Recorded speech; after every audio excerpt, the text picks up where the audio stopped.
Muy bien, buenas tardes, compañeros y compañeras. A partir de ese momento voy a darle continuación sobre la exposición que han llevado mis compañeras. Y pues mi tema va a ser más que todo tipo histórico. Se va a basar en tres puntos específicos, que son el tratado y la alianza, que va a ser también la ley y el sentido de la política. Bien, para arrancar voy a iniciar con el tema tratado de alianza. Bien, antes que todo quiero decirles de una vez de que el texto es muy complicado, la verdad, para la comprensión, pero hice lo necesario para que este tema yo lo pudiera sacar. Y si hay cositas que no entienden, me disculpo, pero así fue como lo entendí yo. Bien, ahora sí, empecemos con tratado y alianza. Este punto, definido por los romanos, nos dice que están íntimamente ligados con la guerra entre pueblos y representan como esa continuación, por así decir, natural de toda guerra. Y es allí donde el hacer y sufrir se convierten en un mismo suceso.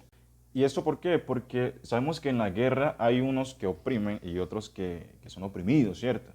Entonces los romanos, como dije anteriormente, vivían en guerra, por decir algo, entre ellos mismos, entre los mismos pueblos. Entonces eso hacía una clasificación de, digamos, de estratos, por decirlo así, el estrato alto y el estrato bajo, lo cual vamos a ver más adelante. Bien, y ahora, desde un punto político, cuando el encuentro implícito en la lucha es interrumpida, resulta como lo describe el texto, resulta como un estar juntos.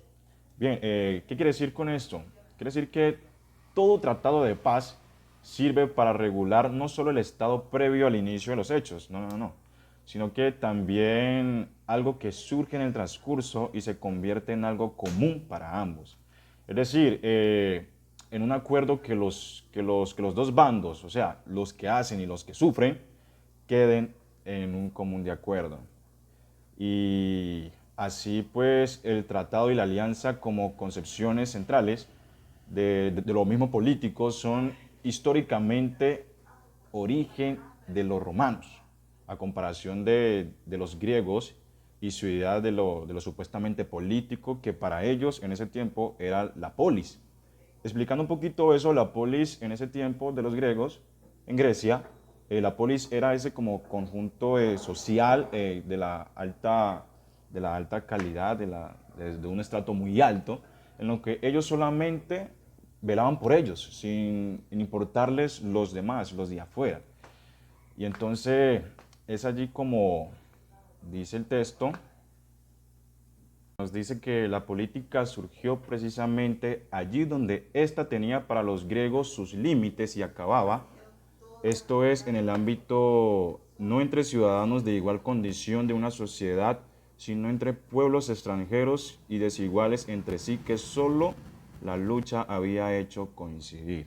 Bien, ahora bien, los romanos después de arreglar el tema de las luchas entendieron que habían obtenido algo nuevo, un ámbito político garantizado por el tratado en el que los enemigos de ayer se convertían en los aliados del mañana.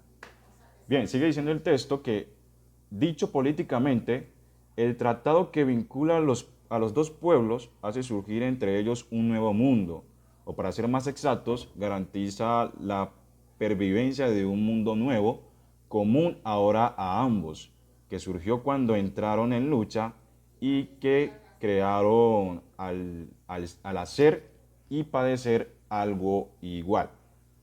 Bien, terminando ese tema del tratado de alianza, perdón, continuamos con el segundo tema que es la ley. Bien, pero también hay algo importante que deben tener en cuenta sobre este tema y con el anterior que los conecta. Y es que la solución de la cuestión sobre las guerras es el origen tanto del pensamiento político de Roma, tanto del concepto de la ley. La ley romana significa previamente vínculo duradero que fue tratado en el derecho público como privado, como explica el texto. Y ahora, por lo tanto, Una ley es algo que une a los hombres entre sí y que tiene lugar no mediante una acción violenta o un dictado, sino que a través de un acuerdo y un convenio mutuo. Hacer la ley, hacer la ley es ese vínculo duradero que sigue a la guerra violenta. Está ligado a su vez al hablar y al replicar, es decir, a algo que según griegos y romanos estaba en el centro de todo lo político. En ese sentido, Roma tomaba la ley como el tratado entre dos partidos en lucha, el patriciado, que era como que se llamaba, y los plebeyos, que en cuestiones marxistas sería el patriarcado, y los plebeyos, igual como dice ahí. Bien, ahora, este carácter constructual de la ley no unió a los partidos contendientes en el sentido de que suprimía la diferencia que ellos tenían, no. Por lo tanto, la ley es algo que instaura relaciones entre los hombres, unas relaciones que no son ni las del derecho natural, en que todos los humanos reconocen por naturaleza, como quien dice, por una voz de la conciencia, lo que es bueno y lo que es malo, como dice el texto, ni las de los mandamientos que se imponen desde fuera a todos los hombres por igual, sino las del acuerdo entre contrayentes. Y así como un acuerdo tal solo puede tener lugar si el interés de ambas partes está asegurado. Así se trataba en el caso de la originaria y ley romana de erigir, como dice allí, una ley común que tuviera en cuenta a ambos partidos. Expresándolo de una manera moderna, hay que decir que la política de los romanos empezó como política exterior.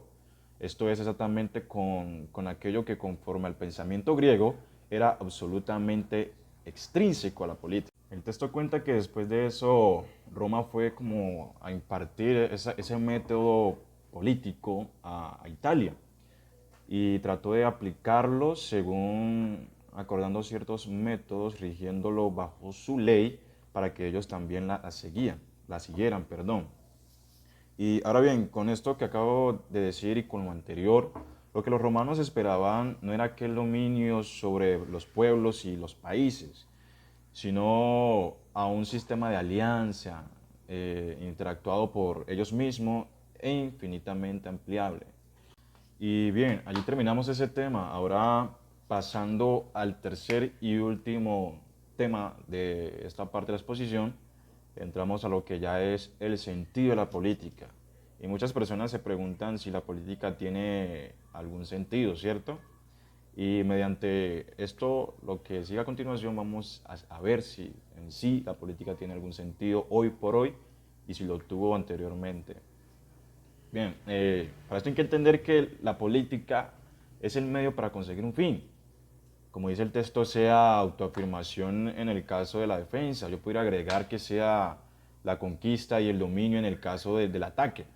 Y ahora, en cuanto a una revolución, el fin puede ser la distribución de un cuerpo político o algo nuevo sobre él.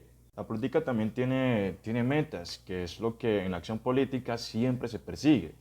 Las metas de una política nunca son sino líneas de orientación y directrices que como tales no se dan por fijas, sino que más bien varían constantemente su configuración al entrar en contacto con las de otros, que también tienen sus propias metas. Bien, y ahora, respondiendo a la pregunta que hice primero, si la política tiene un sentido realmente, pues el texto nos dice que sí. Y es que tiene un sentido, ya que solo mediante el hablar y el replicar entre nosotros mismos, entre los hombres, mujeres, o pueblos, estados y naciones, surge y se mantiene en la realidad el espacio en que todos los demás ocurren.